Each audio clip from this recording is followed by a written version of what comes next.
Welcome to Just Verdicts with your host, Brendan Lupetin, a podcast dedicated to the pursuit of just verdicts for just cases. Join us for in-depth interviews and discussions of cutting-edge trial strategies that will give you the keys to conquering the courtroom. Produced and powered by LawPods. On today's episode of Just Verdicts, I'm joined by attorneys Eric Chaffin and Justin Joseph to discuss their recent verdict in the case of Rickard versus Vogel Holdings. This was an admitted liability case involving a garbage truck backing into a stopped vehicle. While fault wasn't in dispute, the nature and extent of the plaintiff's injuries and damages were hotly contested. We'll walk through how the case was tried and what led to the jury's decision in this great, just verdict. All right, Eric Chaffin, Justin Joseph, thanks for being here, guys. I was psyched to get to discuss this case. I always really enjoy when I talk with people before the trial and then they get a great outcome and then we can talk afterwards, because then I can sort of be a part of the life cycle. So thanks for being here and doing this with me today, guys. It's good to be here. Yeah, thanks, Brendan. Really appreciate it. Absolutely. So we're here to talk about a great verdict you got in tough case, Rickard versus Vogel. And for those listeners that are not from Western PA, Vogel is one of the big, they're sort of the main competitor to Waste Management Services, but basically a garbage truck company, right, guys? So Justin, I'll flip it over to you, because I know you worked this case up predominantly during the discovery process after filing. So tell us, the gist of this case, what happened, how it comes in your office, and sort of, how do you approach the case and build up the facts to get to trial ultimately? Yeah, no, I appreciate that. And the gist of this case really was that from the beginning, interacting with the client, we knew that we had a good client. He was somebody who was just a Pittsburgh guy. He delivers beer for a living. He's done it for a long time. Hardworking, blue collar, just the guy that we all know, super friendly, and a family guy. First and foremost, loved taking care of his family, worked to take care of his family. And, unfortunately, he got into this accident, and had some medical issues as a result of it. And one of the tough things we encountered from the beginning is that he was the quintessential tough guy. This guy is day in, day out lifting barrels of beer that can weigh 180 plus pounds. And, he doesn't let anything keep him down. And he always comes to work. He always comes to work on time. And, there were certain issues with getting him to open up about that, getting him to follow up with medical care and things, because he wasn't going to let anything prevent him from working and providing for his family. And on the other side, kind of how it started out was that we had a big garbage truck. These vehicles are big, they're heavy. It's backing up and hits into him as he stopped behind it on a one-way street. So he's kind of in a position where he's trapped. This truck is coming back. It comes back quickly, suddenly on him, causes an impact. He immediately feels some injury. But from the defense's perspective, they immediately bring out the standard defenses of, this is low impact, low speed. We don't think he was all that injured at the scene. Our guys were there. And so going into filing the case and discovery, we had some work to do to kind of dig into some of those issues, see what we could get, and see where ultimately they were going to push back on everything. From day one, it was, hey, this isn't even our fault on the liability side of things. He should have gotten himself out of the way when he saw the truck coming back, and he just sat there and let it happen. In addition to the defenses of, hey, causation, or all of these issues related to him lifting 180 pounds of beer every day, these big barrels, versus this impact that they're going to call low speed, low energy, all those types of things. Let me jump in with just try to understand a few more things a little more. So first off, how old of a guy was your client? Yeah, he was 58 at the time of the incident. And so by the time it got to trial, he was 61, 62 years old. And was he in the course of his job at the time that this incident happened? No, he wasn't. He was actually on his way to work. So it was a route that he was familiar with. He drove it every day. It wasn't typical necessarily to encounter this garbage truck in the position it was in, but he wasn't working at the time. And what kind of vehicle was he driving to work that He day was when this driving this happened? like little Pontiac sedan, like old, thing looked beat up, when you saw pictures of it. 2001, I think it was. Yeah.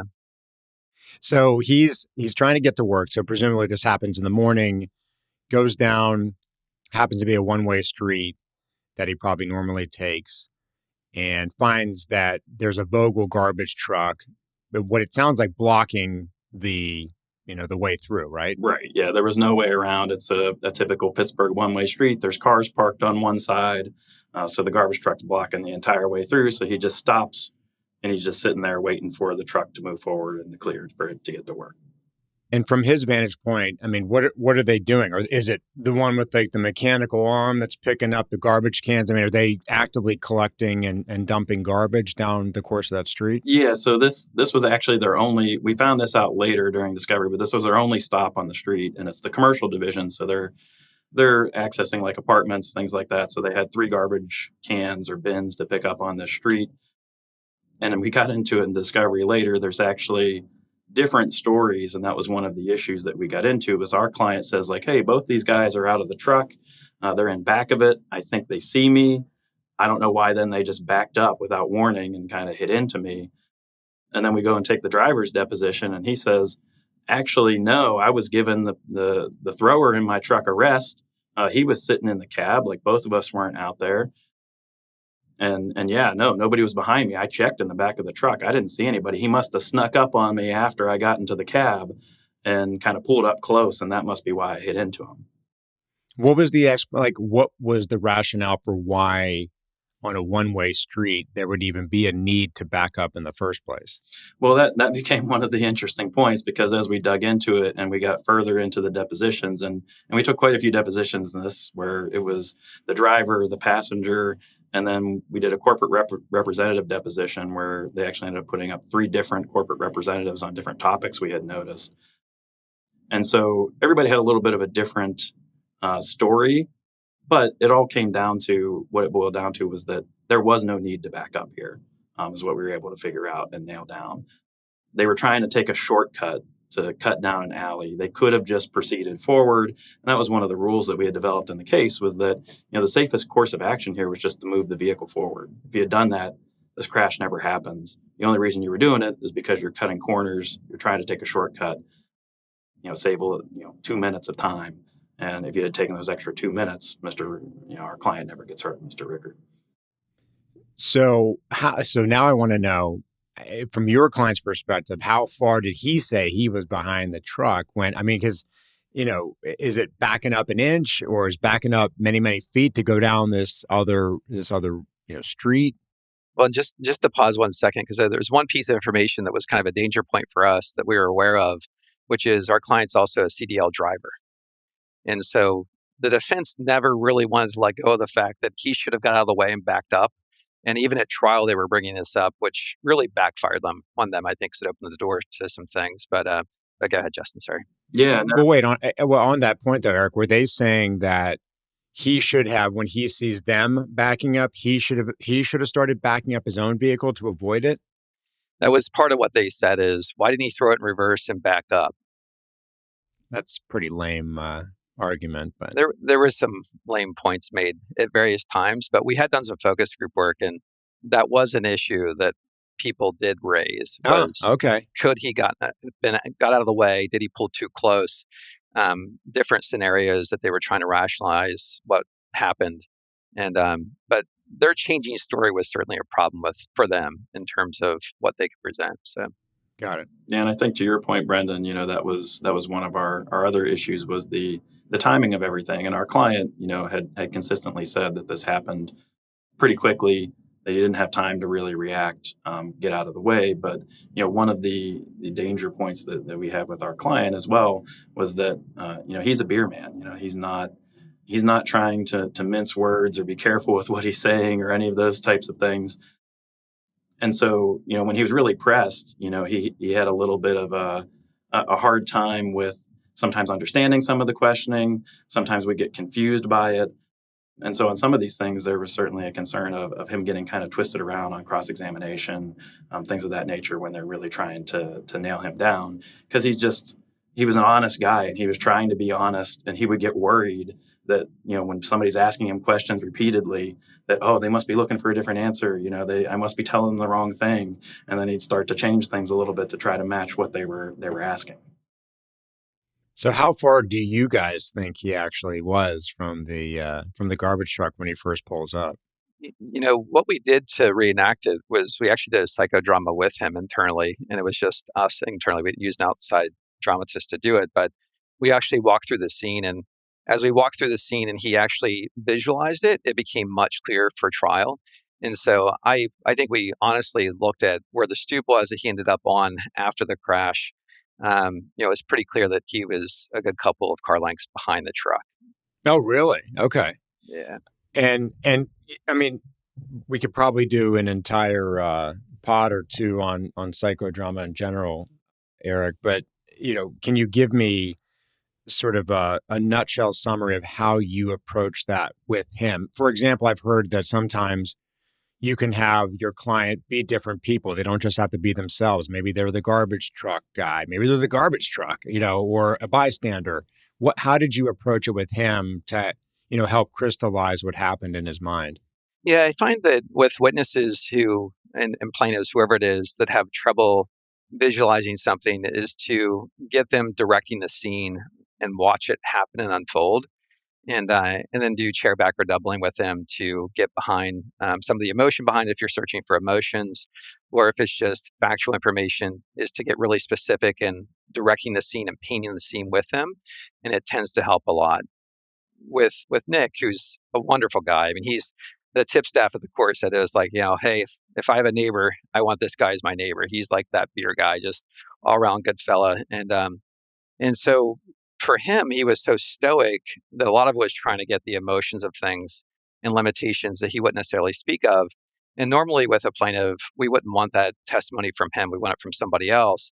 But we had very limited witnesses to call in that regard. And so that was one piece of it for us. The other part was the factual information. Once they admitted liability, we weren't as concerned about it. But at the same time, there were pieces of the case that were coming up, such as the defense, I think, stupidly made a whole issue of this bar that was across the back of the truck and the height of the bar.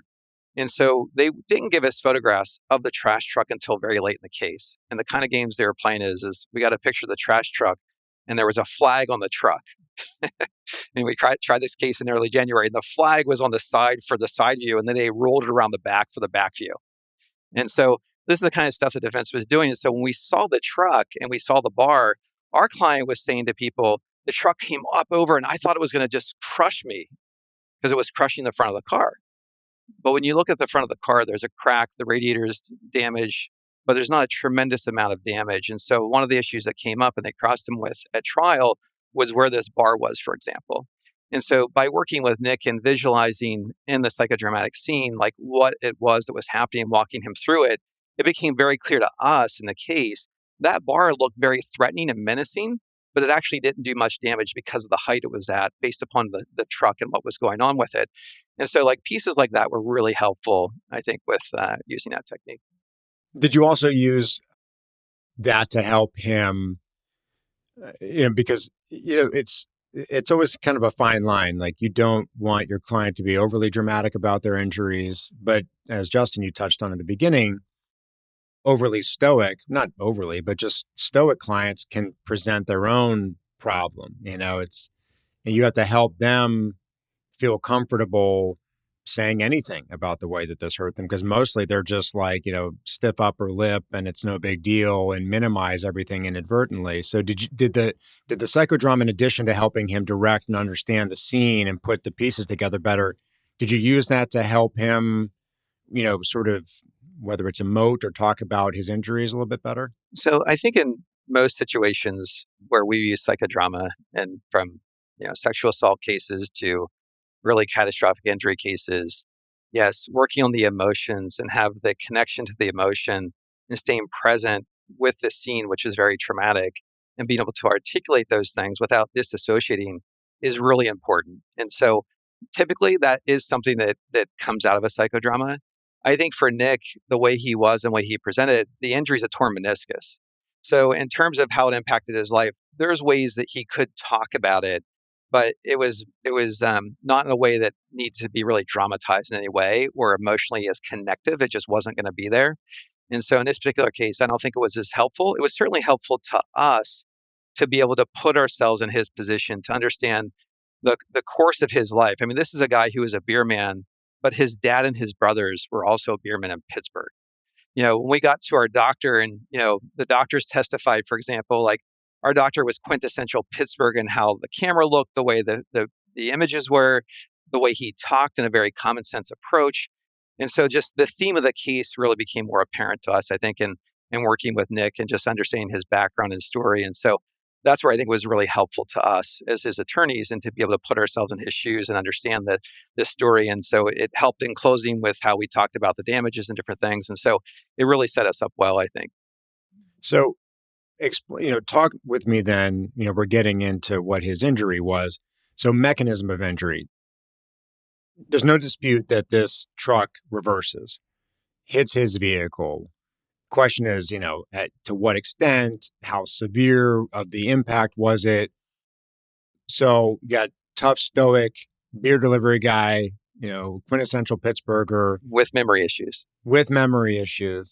Not caused by the incident, I'm assuming.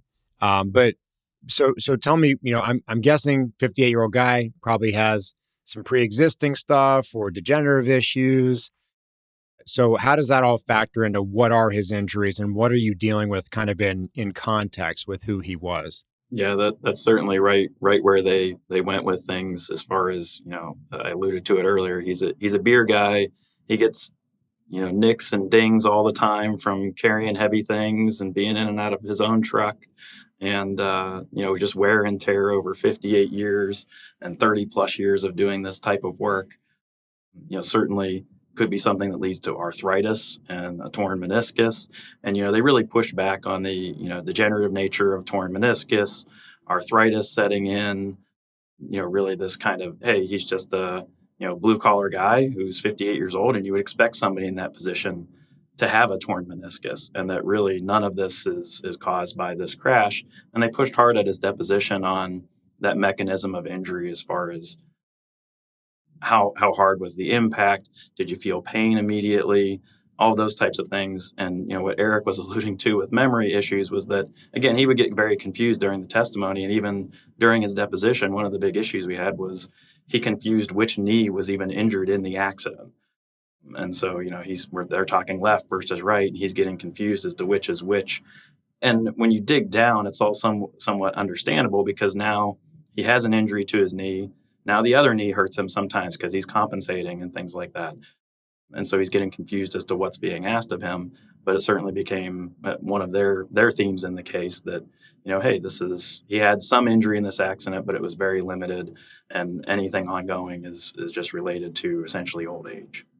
And what was your theory about how, this crash impacted his knee to injure it that way? I mean, I'm imagining, did it get twisted somehow? Was he pressing the brake? What was his claim? Yeah, it was a direct hit on the dash where, he did, end up testifying, and he had said this previously, but, he did end up testifying that, yeah, he was sitting there, the truck comes back, it hits into him, his knee bangs off the dash, he gets out, he immediately feels pain in the knee. And so it was a direct hit to the knee, which then, we had our doctor supporting that's a causation mechanism of injury for these types of injury. And it's a common thing that he's seen in his practice over, 30, 40 years of doing these types of treatments. How about timing of treatment? Yeah, that became another issue. Not so much the timing of the treatment, because he did go get treatment right away, but the length of the treatment. So he treated for like 6 months after the accident, where he was able to go to the orthopedic doctor. He went to a couple different orthopedic doctors, did some physical therapy, I think 11, 12 sessions, something like that. Got one injection, and then at that point was told, like, hey, you can come back for more injections, or we could talk about doing an arthroscopic procedure. And he said, I can't take the time off of work. I'm not going to do any of those things. And then just stopped, didn't go back to the doctors. And so certainly that was the that was their hook, where they come in and they say, well, if it's anything, it's this 6 months of treatment. And then after that, he's fine. He's recovered because he's not going back to the doctor. What, so no surgery, right? He never had surgery. He did end up having another injection after the defense medical examination, which raised another issue for them, where they were like, well, you're just doing this treatment now, this second injection, just for the case to try to get more money. Okay, so we've got 2 injections, no surgery, torn meniscus, 6 months of just generalized care. Was he doing PT during that period of time? He did about 11, 12 sessions of PT and kept working. He only missed like 3-4 days of work right after the incident, and then kept going back to work doing a heavy labor job.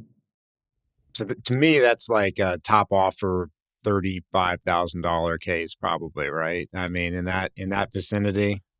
We couldn't get 35, so I think the top offer was 10. So, well, my so, point taken. 35, you'd yeah. probably be okay. Maybe we think about that, because it, I know obviously it impacted him. It's going to impact a guy like that, but objectively, not catastrophic injuries that you guys are working with here, right? Brendan, just to jump in 1 second, because I think there's one thing about this case, and we'll get to the result and stuff, is, there's so many people in the Pittsburgh area and frankly other markets that we're in where people look at these cases and be like, oh, we can't try these cases. And they rationalize to that $10,000, $20,000, $30,000 result. And, we're big believers in, looking at cases and trying to drive the value we believe they're worth and the impact on the client. And so, things like a biomechanical engineer is not something we went and retained because we want to look at the bottom line for the client ultimately. But I think there's ways to try these cases, and there's challenging, obviously, but focusing on the human aspect and driving damages in part based upon that, and really leaning into the truth of the story with a credible client, that I think was a big part of the recipe here. And of course, Justin did just a great job with the doctors and how they were handled and stuff, which is challenging in Pittsburgh. It's different than other places where you get depositions of experts and call them at trial. And in a case like this, you're doing recorded testimony, of course. And so there's a lot of different hurdles in a smaller case you don't face in the bigger cases that we all deal with. And, it can be fun, but it's also daunting. And I'd like to see more people. We'd all like to see more people trying some of these cases and driving the values better for the clients. No, me too. I mean, I'm always, unless you have a client in a situation like this who's just like, under no circumstances do I want to go to trial.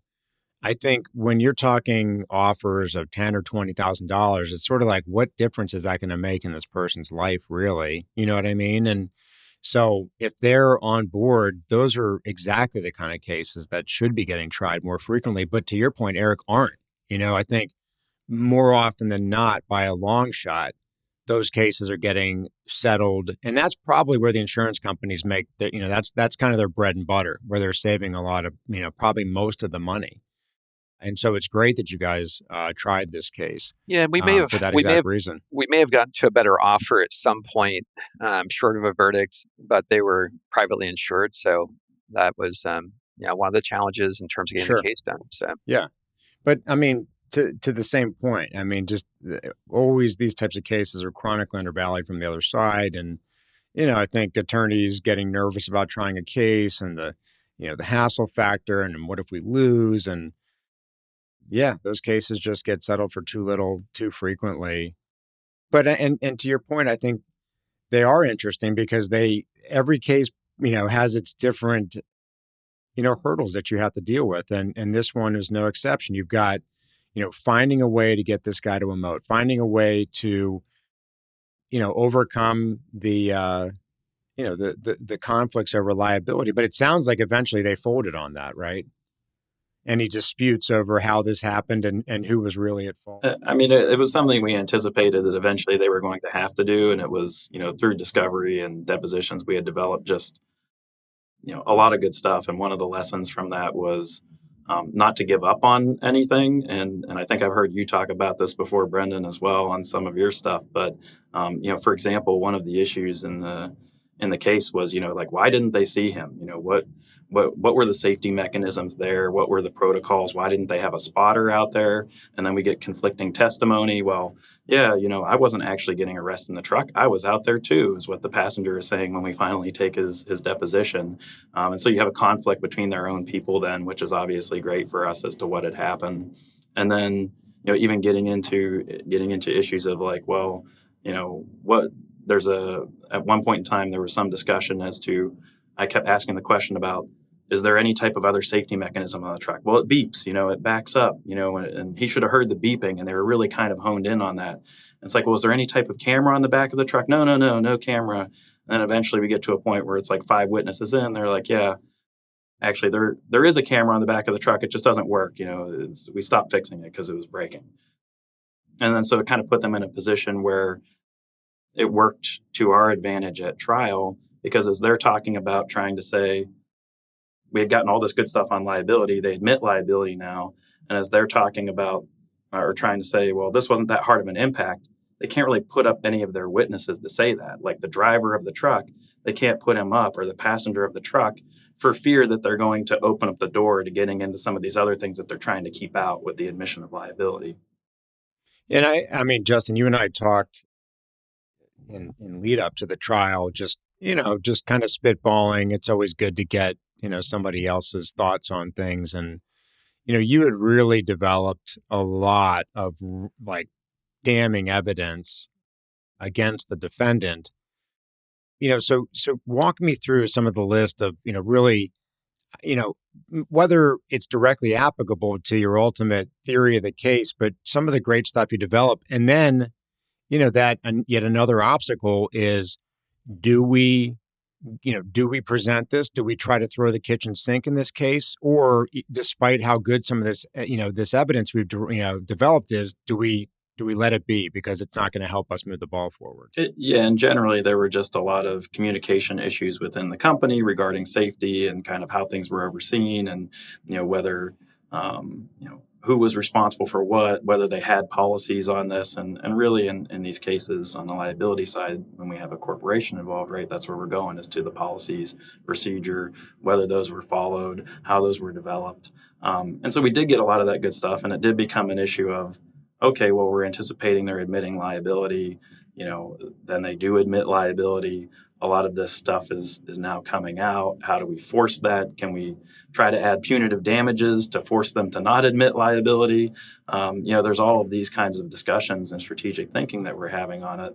And kind of where we landed on it was, okay, they're admitting liability. That's where we want them to do that, right? Like we want liability to be 100% their fault, and at the same time, it allows us to focus on really having a great client, being able to tell his story, the human losses that he sustained, really the damages side of the case that otherwise we can sometimes get a little lost in as we're so focused or laser focused on the liability side and all these good sound bites and everything we're getting.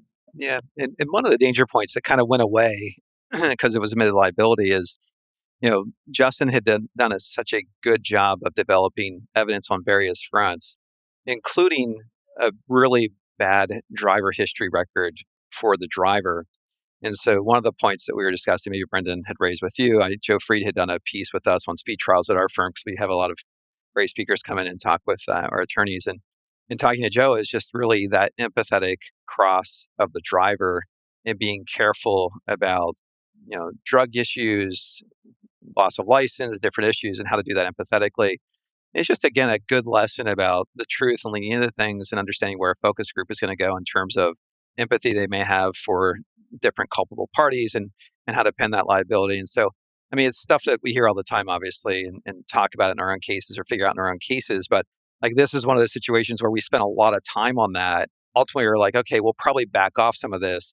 Then eventually they admit liability. It was really the best of all worlds for us, because then in closing, we're able to really go after them in terms of how they were, admitted liability, but not accepting responsibility, and the different nuggets that they had put out there, such as the bar on the trash truck in the back and how they attacked our client for it. But yet they offer no testimony from their own people to come in and describe what happened. So they're just not accepting responsibility. And so it, it worked out in the end. I mean, in terms of the presentation, but it certainly struggling with what pieces do you go after, because there were so many good things in the case. Can you guys talk with me a little bit about, you mentioned, you did at least one, if not a couple focus groups on this case, and you've alluded to some of the landmines, but, what did you learn from the focus groups on how this case was being perceived, and, what changes, if any, did you make in how you presented to the actual jury? I don't know, Justin, if you want to jump in, but I think that a lot of it was around the liability, which then went away. There were things, for example, as I mentioned earlier, just in terms of backing up and the perception that he could get out of the way, particularly as a CDL driver. And so I did the directive Nick on the stand. And so the defense attorney went after him a bit. And so then on redirect, I went right to the issue because they'd opened the door. And I focused in on him being a CDL driver. And what are the dangers of a CDL driver backing up without a spotter? And of course, he is ready to say, yeah, I was afraid, like, this is a neighborhood, a little kid could walk out, tapping into that reptilian mind that they all have, obviously. And so these are things that came up for us that we knew that if they open the door, the jury is going to resonate with them. And certainly, the perception and fear of Nick, for example, in terms of the backing up was important as well, which is part of what the story was on the redirect. But I just think the defense made a number of mistakes in terms of what they were doing, because if they're really going to accept liability and responsibility, fully accept it. If not, we see how it plays out. Was this a case? I know your treater was recorded. Was the the DME doc recorded ahead of time as well? So let's, I always like to.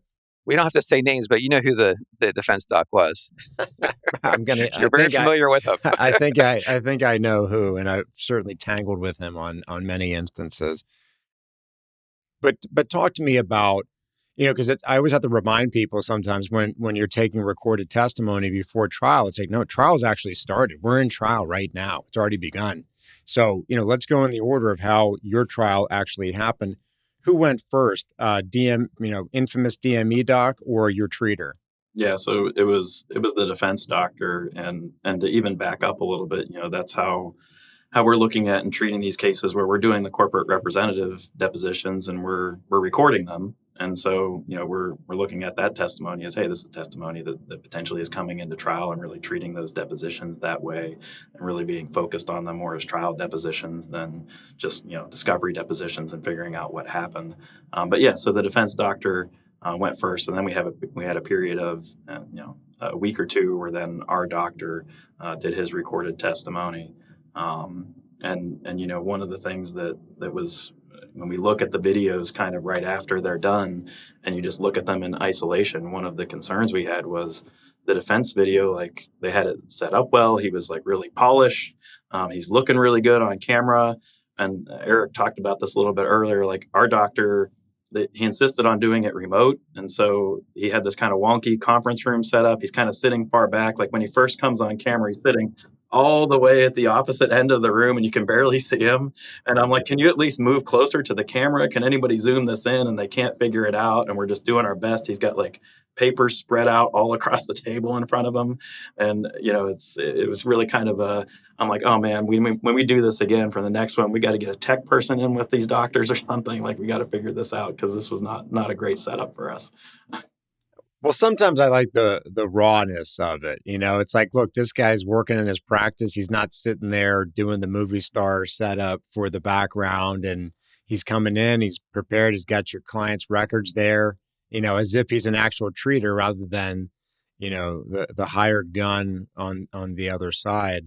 So talk to me about, well, first off, what were DME doctors' opinions? Limited period of time, recovered, he's all fine now? Yeah, and he actually, and one of the things we honed in on was he gave us some things, right? Like, he actually gave us, causation of some injury. Of course, he limited it to a sprain, strain type of injury. He gave us the 6 months of treatment was reasonable and necessary and related. And then essentially says that after that 6-month period in time, that any other pain issues he's having are just related to age, degeneration. The meniscal tear is not causally related. That's an age issue rather than a traumatic. It's a chronic issue. And how did you approach crossing him on we've heard Mitnick talk about the common sense versus coincidence. It just suddenly ended that day, and now it's other stuff. Yeah, certainly we went in on some of those arguments of the he's been doing this, and just because he's working hard and all of this doesn't, like, there's no other. One of the big things was there were no other incidents for them to point to. So there were no other car crashes, there were no other falls, which was one of the things we really had going for us. And in fact, there were no other medical records pre-existing this where he had ever complained of any knee pain. And so really that becomes a much harder argument for them with those circumstances when you're confronting the defense doctor with that, where, typically they're going to try to pull something here or there, or, oh, here's this other trauma or something.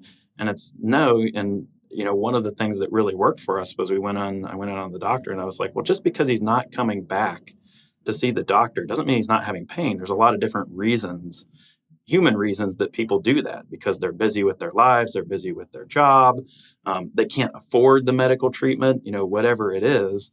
And then the defense doctor really came off kind of arrogant on it, where he's like, oh no, if people have pain, they come and see me. Whereas our doctor, when he was asked those same questions, he's like, yeah, of course, like, I've been in Pittsburgh all my life. There's a lot of patients that come back to me 3-4 years later. And I'm like, where you been? And they're like, I've just been pushing through the pain because that's what I got to do.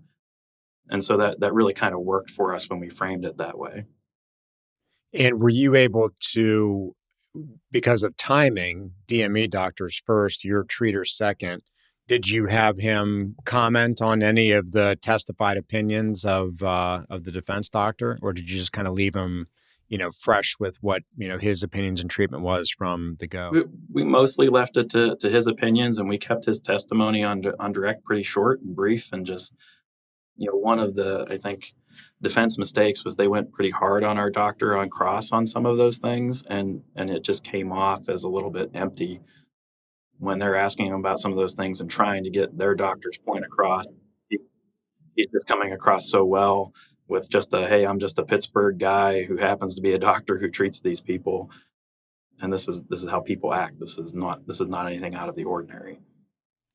So now, you got the two, doctors in the can. They admit liability, I'm guessing not too far before the start of trial. And how do you approach that? Because, interesting, Justin, you said earlier that that's what you wanted.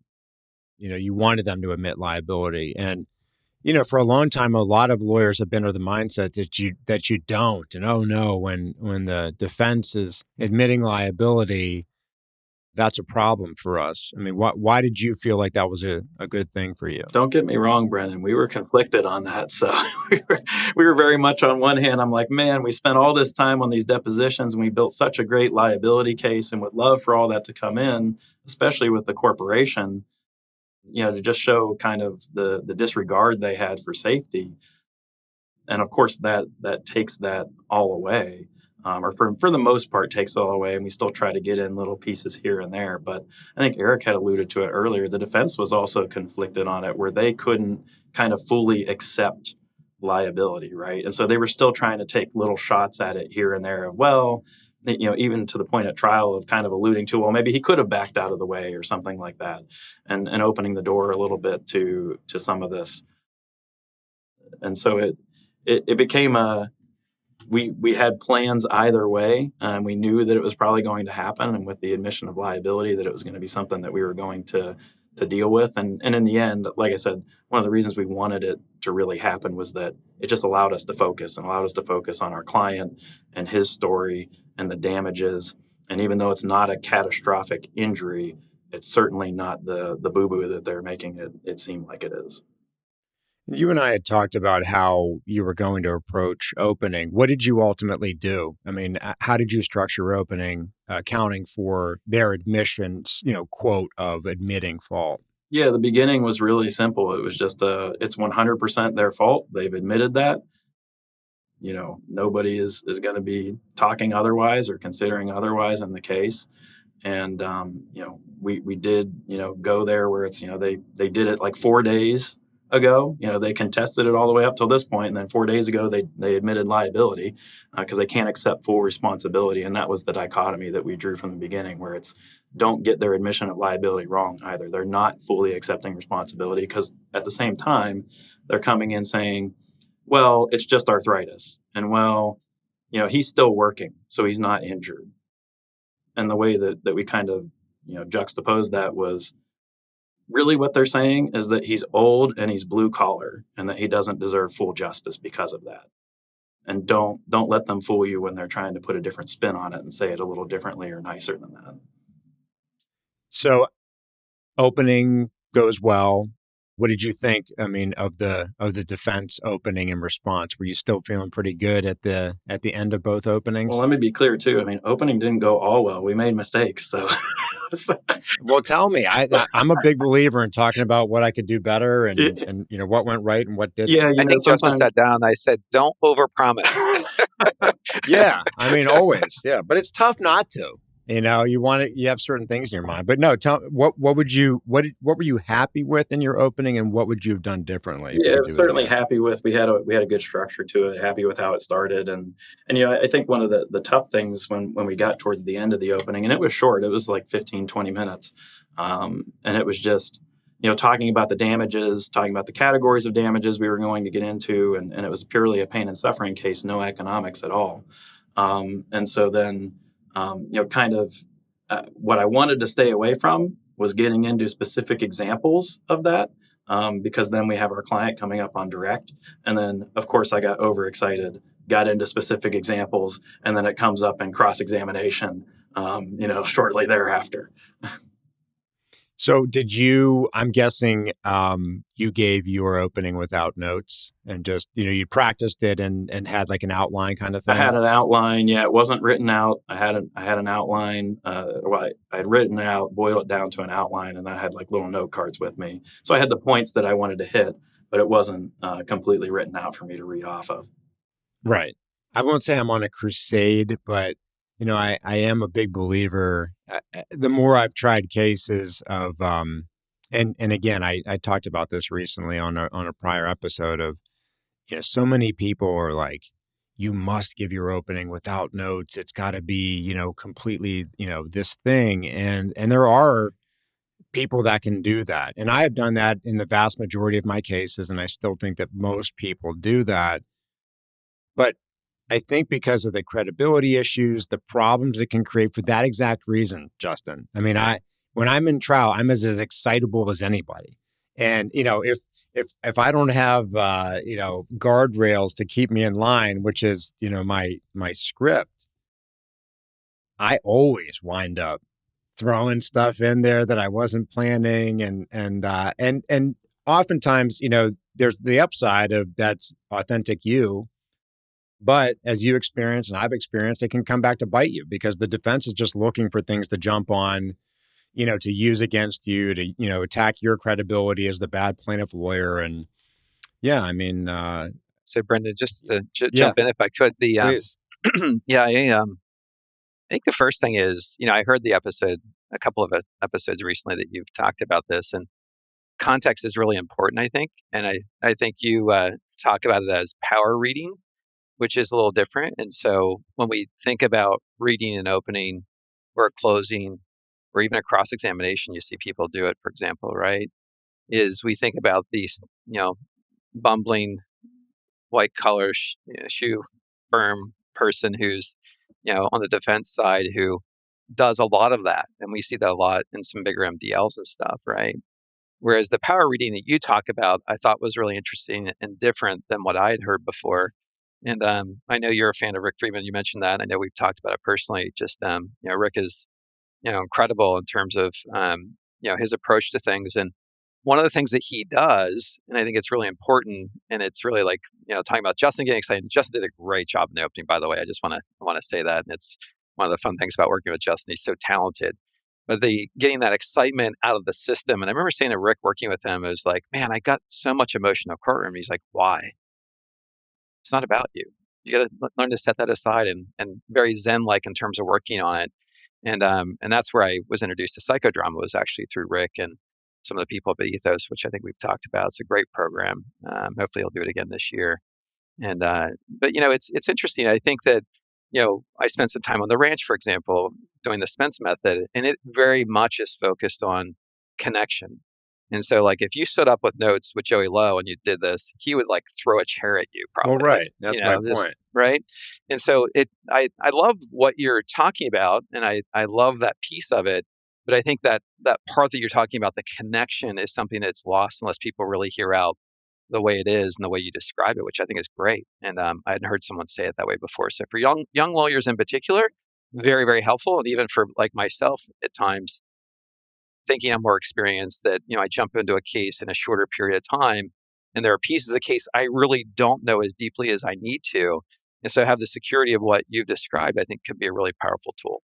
So. Yeah, and the biggest thing in the way that I started that episode about power reading was, there's more than one way to skin a cat. And I think that's the main takeaway of what I'm trying to stress there to people is, I think, and not to go off on a whole tangent because we're here to talk about your case and we're going to get back on track in a second. But as you can tell, this thinking is near and dear to me. It's more, I want to talk about that to people that more younger lawyers or lawyers that are afraid of messing up or have stage fright or, how could I do this? And I can't, it's more showing them that you can win. Okay. You can get into court and you can do a great job for your client. And also here are ways that you can, sort of lessen that barrier to entry. If it's personal stress or fear or worry or so forth, you can do this and it's okay. You can go try a case and you can do a persuasive way of reading it. And believe me, I've been at different times like the most dogmatic person. I mean, my buddy Steve Barth used to call it, like, he was like, "What are you right now? Are you the ball guy? Are you the reptile guy? What point are we?" Because I used to be like, "You must do it this way, and this is it, and this is," but then I would see things like I went many years ago and I saw, Shane Inspector do his opening in the Goretzka trial. Case resulted in a $109 million verdict. And to my shock at that time, I was the biggest believer in it's got to be no notes ever, connecting with the jury. And what does he do? He sets up a music stand and he reads his opening statement essentially to the jury. And I couldn't believe it at the time. Oh my, what is this? This is shameful.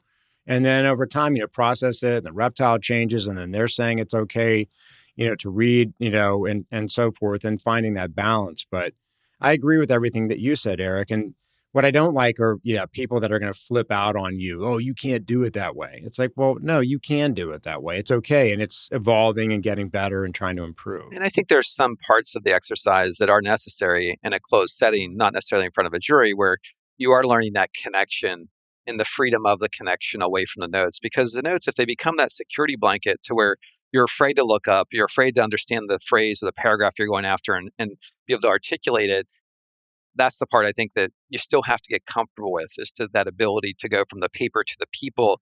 And I think that's a really important piece of what you talk about, that I think that, when someone says read an opening, they go to that part of, what we talked about initially. And it's, it's love to hear you preaching it. And it's, part of what we try to do as a firm is to, create opportunities in smaller trials like this for people to try cases, get in there and do it. And so I started as a federal prosecutor many, many years ago, and I got to try cases all the time. And there just isn't that opportunity now. And so all of this, the opportunity to try these cases, do it in different ways, try different techniques, and get those reps in is so important. So love that you're, Totally. people And along. I love that phrase you just said, from the paper to the people. That's, I wish I had known that would have been perfect for that last episode.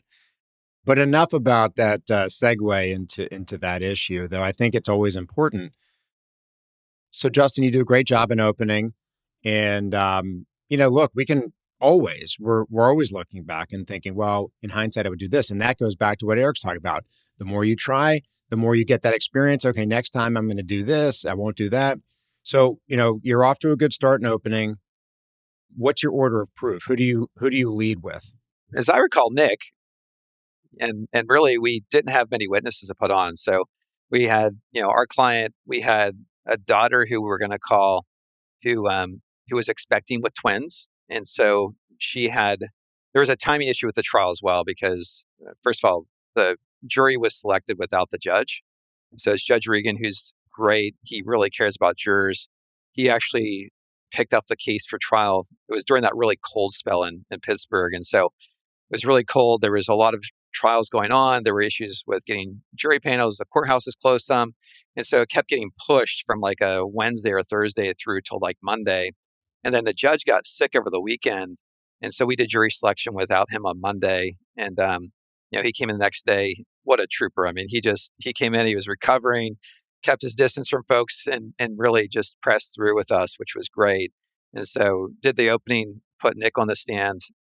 Went reasonably well. I thought the defense opened some doors with what they did, and but got him on and off the stand. I think they could have done a few different things with Nick that may have been more effective. But overall, like, he just came across, I think, as a very genuine guy, very honest, very earnest in his honesty, which I think is so important, and very affable, and also very Pittsburgh. Like, my dad was a steelworker. Like, he's just a hardworking guy who's basic in how he lives. His family's important to him, but he really wasn't close with a lot of people, which is part of our challenge in the case. Is like, we didn't call his wife, we didn't call like the sisters, or he didn't have a close network of friends. He'd really isolated himself, particularly in the last couple of years from the time of the crash. And so, he went home at night and iced his knee, did different routines in order to care for himself. And that was part of our story at the trial, which became, I think, pretty compelling to the jurors. Yeah, absolutely. Oftentimes we're holding our breath when our client is testifying. I fortunately just tried a case and our clients were just the absolute rock stars, but that's the exception to the rule. Usually you're just like, please don't please don't sink this case, especially when things are going okay. So you call Nick, and then do you go right into doctor video, or is there anybody else at that point? Yeah, it was Nick, and that was what I was mentioning earlier with like the cross of Nick, by the defense, and Eric alluded to it a little bit, but one of the things they brought out was one of the things from opening, where it was like, oh, they got deep into this issue on whether he could cut the grass or couldn't cut the grass, and when he was doing it and when he wasn't doing it, and frankly, it was something that it came off like he could have done a better job with it. Our client could have, but he just came off as being honest about it. And yeah, maybe I said that in my deposition. Maybe it was different. Maybe it was slightly different than the way I portrayed it. But if anything, the interesting thing about it was he was trying to make it seem as if he could do more than he actually could, because it was like a pride issue for him, where he didn't want to admit that he couldn't finish cutting the grass, and he had to have his daughter do it or other people do it, because it was, hey, I'm the man. I provide for my family. And so that was kind of we were able to kind of work that, and Eric did a great job in the closing of like, hey, look, like they're attacking him and his pride as a man, as a person, as a family man. When they try to sit there and say we're accepting responsibility, then they come in and they do this, which is obviously not consistent. And then yeah, we went in with our doctor's video at that point, and really after that, as far as order of proof, that was it. We were calling the daughter, who had some medical appointments, and so then she was out of order at the end. And so it was our client, our doctor, their doctor, and then the condition witness at the very end. Okay. And real quick, on an admitted liability case, what voir dire questions did you ask, if any, to the veneer? Yeah. So it was the voir dire was interesting, and Eric talked about this a little bit, because the judge wasn't there. And one of the things that is interesting about that, and I had heard this before, where I think the jurors tended to be a little more open without the judge being there, without the judge kind of looking down on them and kind of seeing they were maybe a little less resistant to just being like, oh yeah, of course I could follow the law and I don't have any biases and any of those types of things. Of course, Your Honor. Without the judge being there, I think it led to a little more, openness with that. But our questions were really, and we did a lot of work with the questions surrounding, kind of preempting some of the issues that we were going to get into, or that we knew were going to be issues in the case, like the arthritis and the chronic condition, the extent of the impact and the property damage. and just getting that out in front of the jurors from the very beginning, before openings, before anything in our voir dire. And our voir dire statement was something that honestly, in the trials we've done in the past, I think we've gotten maybe a little too wordy with it. And this was something I think you and I had even talked about, Brendan, where it's like, we're getting into a lot of the issues in the voir dire statement and they don't know us yet. But we were very careful about like, hey, this is just a very basic statement about it. It's a trash truck that backs into a guy. He's got a knee issue. You're going to be asked to decide what the damages are. They've admitted liability. And like that was it. And then so it allowed us to kind of, spend some time in the voir dire getting to know the jurors a little bit too. Yeah, we certainly, we only have, obviously, Allegheny County is so unique in terms of the limitations.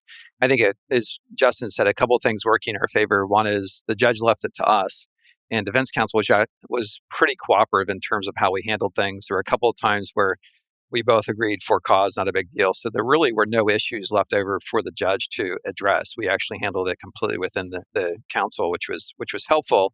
It also, I think, gave us some leeway. The one thing I've made a mistake about in Allegheny County in the past is to do the voir dire in the ceremonial courtroom, which definitely I would tell everyone, don't do it. Go back to the chambers in the court, because you don't want the other jurors hearing the questions that are asked, because then they sit through the same 5 questions individually, each juror, umpteen times, which is a problem, obviously. But, I think there are a couple of questions that really get to, like, we went back and forth because, of course, we do a lot of advertising in Pittsburgh. And so Justin and I went back and forth whether to ask about that, for example. But to me, it really hit on some of the tort reform jurors that are out there and really allowed us to kind of smoke that out to some degree, which I think helps, because that is an issue. And if they have a visceral reaction, usually they're very polite. They have a visceral reaction to other advertisers, but not to us, right? And so I think that is something that we've learned to just lean into things, in terms of cases and voir dire, is to lean into what it is and have an open dialogue with the jurors about it. So you ultimately did ask a question about, and this is for anybody listening who's from a big advertising firm. You did raise that issue with people, like, is that going to impact you that our firm does advertising, something to that effect? Okay, and you would do that again based off of how that shaped up? I think I would. I think it's something we've played around with a little bit, certainly in focus groups. And what we see is that the same mindsets that causes people to be biased against plaintiffs generally is that same mindset on a hyper level for advertisers. And everyone has a little bit of like, yeah, I've heard a lot. Like, yeah, some are really, they're such jokes. And of course, our advertising is a little bit different. It's focused on our motto of doing good by doing right. And it doesn't come across as, quote, ambulance chasing, which is a lot of the perception. Is that does help us, but it's certainly something we would address. So, Eric, you do the closing. Tell us some of the high points and, what did you feel were the most effective arguments? And, how do you, I think the big question is, it's look, a limited period of time treatment, meniscal tear case. That's one of your biggest hurdles of getting, full justice in a case like this, is the initial perception of the injury. So what did you do on a straight pain and suffering claim that you felt, kind of helped communicate to people the real value of the injury?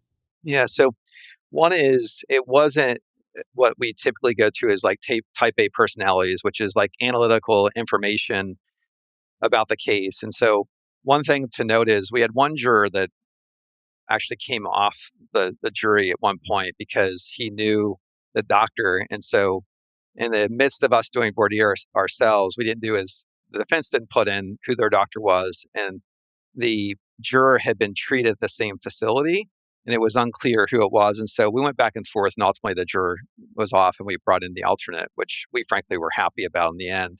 But in terms of the jurors, we really wanted to appeal to their emotions about the case, because in terms of painting the picture of the human aspect of the case, and it's really taking some small pieces and kind of stretching them out, not to overstate them, but to be able to stretch them out in like a newspaper, to be able to read the full story of what's going on.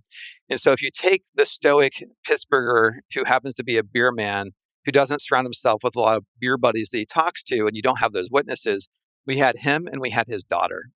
And so the theme that we had of, hey, this is a guy who he gets through the pain, he grinds through it. That's who he is. As our treating doctor said, this is what Pittsburghers do. When we got to him and he was crossed, of you said you could cut your grass and now you're saying you can't. He's like, well, yeah, I do. I try to cut my grass. They did us a favor on the cross-examination of the daughter because with her, they basically forced her to say, your dad would have been lying if he said that he could cut the grass. Because she said he'd try, but there'd be patches around. There would be grass spots that weren't cut. And so we had this great picture of Nick where he really was such a hero. And so what we did is, and I think you've done some of the linear trial college stuff, but Lanier does the damages swamp. He used in the TAP litigation. And so we actually used the damages swamp and the diversion from the crash. And we just had small phrases that we walked through using a PowerPoint so they could visualize and connect the emotion of each of those pieces, some of which were scenes, some of which were just little statements. And so, for example, the daughter testified that she enjoyed going to Kennywood with her father. He no longer would go because he can't walk around in the evenings. And when he would go, this big burly beer man would giggle like a little girl. And so there were moments like that. We just brought them back to that piece of the case or those pieces of the case. And I think that was probably the part to me. It felt very genuine in delivering about Nick, very truthful. And of course, we ended with the man at the door with the black bag. And I think Justin could say because he was there, but I think the jurors were really drawn in by it, and it felt like it was effective. Awesome. Yeah. Anybody that knows me knows I love the man with the black suit and the big bag of money. Yeah. But I'm getting better at how I tone it down a little bit. But it's hard not to kind of build it up, right? I mean, it's just Yeah. Well, I've realized you can't be a hammer in every case when sometimes the case is not a nail. Yeah. The one thing, and maybe I haven't seen how you do it, Brendan, but the one thing I think with this one is doing it in the first person, which is very much Spence method, like Ranch method. And then I did an interjection of there's a knock at the door and the man says to Nick, and I step over and I'm Nick and say, but wait, I don't want what's in the black bag. And step back into the man with the black bag or black suit. And I thought that was it felt really genuine in terms of Nick and his perception because he was that guy. He was so close to retirement, just trying to get through as so many of us are, and really was put back because of this and didn't even know if he was going to make it to his retirement days. Definitely. No, I've specifically been told by jurors in pain and suffering cases before when I did it, when it was either the way because I think a lot of it has to do with how you present it. I know I've turned people off in the wrong cases with it, because it can come across like, you're overreaching and money grubbing. And so you have to be careful with it. And I think the big part about it is getting across like that they weren't given a choice. Like they didn't have a choice. They didn't want this to happen. And had they been, there was no money they would have taken, but that's all there is. And now you get to make that choice for them of, what's a fair amount of money. So I think it's that lack of agency and the decision, that choice that everybody, no matter who you are, people want, freedom to make decisions over their own, selves. And if you get that across and that, look, we're a civil society and it's not perfect, but what we've come up with is people come in and they say, when the person wasn't given choice because someone else was negligent, we have people come in and decide what's a fair amount of money, the fair trade value for that. So I think it's great you did that. Yeah. And I think certainly as we all talked, and Pittsburgh is so unique, or Pennsylvania is so unique in terms of limitations on what you can ask for, the way the voir dire is done. So there's a lot of limitations that, you have to work with what we can. And I think it's certainly one of the more effective ones. Yeah, I think for some of the people listening who haven't maybe done a lot of trials and things, and Eric had challenged me on this one where I had not done a first person before, and he challenged me to do, kind of a first person in the opening, kind of as Nick to kind of set the scene of how this happened for the jurors. And I think it was really effective. And I remember saying to Eric in the lead up to this, where I was like, Eric, like I hear you, but I don't know if I can pull this off. I don't know if I really feel comfortable doing that. I haven't done that. But he kind of was like, no, like we could do this, and I ended up doing it, and I thought it was just seeing him do it in closing, having done an opening, I thought it was really effective, and it's just a matter of just feeling comfortable doing those things, and kind of allows you to connect with the jury, open up to them a little bit, and then maybe see you as being a little bit vulnerable, kind of putting yourself out there.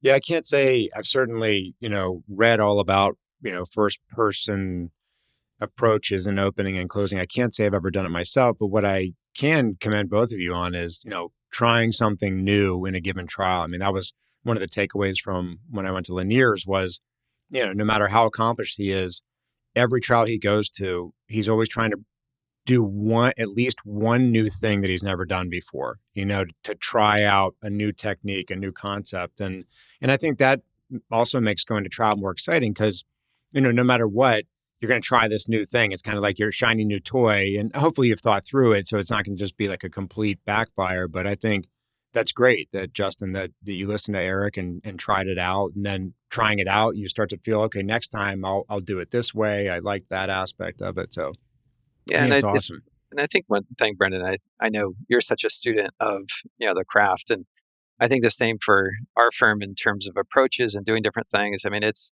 really the part of the culture, that innovative mindset of whether it's trials or even, for example, in this trial, I was catching up on things because Justin really had built the case. And so there are parts of my closing where I went back to Supia, which is an AI platform we use. And I'm like looking at the medical con, like, what's the defense argument on this? And just feeding arguments. And there's just so many different things that we're doing. And that's, really the fun part of practicing. And after 30 years, like, I'm like, man, we got to keep things to keep us, that young mindset like Yeah, Justin keep it and others fresh, like you. man. Yeah. So $10,000 offer. What? Tell us what the verdict was. Yeah, I'll tell it how I kind of felt it in the courtroom, because certainly, we had concerns, about what the number was ultimately going to be, and we had split up the verdict form into past and then future pain and suffering, essentially. And so when the jury foreman stood up and read the verdict, and it was 30,000 and past, I was like, oh no. I was like, oh, they're only going to give him 30,000 and that's it.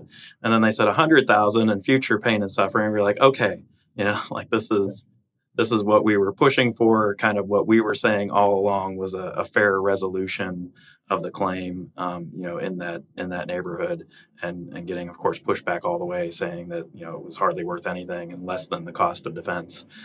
Yeah, Being that's awesome. and of course Yeah, our client was 13x. ecstatic. Yeah. Yeah, 13x the offer, man. That's amazing, and that's great lawyering. And did you talk to any of the jurors, or did you leave that be afterward? We talked to them. What did they say? Any insights? Any takeaways that we You can learn know, from? to keep it on a general level, I think that sometimes, there's certainly some very helpful pieces. I think the treating doctors is something that they really focused on, which was very helpful. The closing, they were very complimentary in terms of closing and wrapping up, not as complimentary in terms of defense closing. I think they really lost a lot of ground there.